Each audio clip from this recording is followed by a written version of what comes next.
একি আমি এরকম হঠাৎ নির্জন অন্ধকার জায়গায় চলে আসলাম কি করে? আর আমার গা হাত পা এরকম ঠান্ডা বরফের মতো কেন? একি আমি এরকম ভূতের মতো দেখতে হয়ে গেলাম কি করে? আমার সঙ্গে এসব কি হচ্ছে? এক মিনিট, আমি তো আমার বেস্ট ফ্রেন্ডের বয়ফ্রেন্ডের সঙ্গে ঘুরতে গিয়েছিলাম আর ও আমাকে কোল্ড ড্রিঙ্কস খেতে দিয়েছিল। তার মানে ওটা খেয়েই আমি মরে গিয়েছি?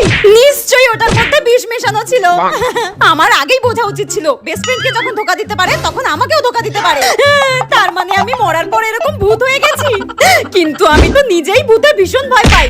এক মিনিট, আমি তো নিজেই ভূত হয়ে গেছি, তাহলে আমি কেন এখন ভূতকে দেখে ভয় পেতে যাব? মরেই যখন গেছি আর একবার যখন ভূত হয়েই গেছি, তাহলে কেন না মানুষদেরকে ভয় দেখানো যাক, কারণ এখন তো আমিই এখানকার ভূতেদের রানী।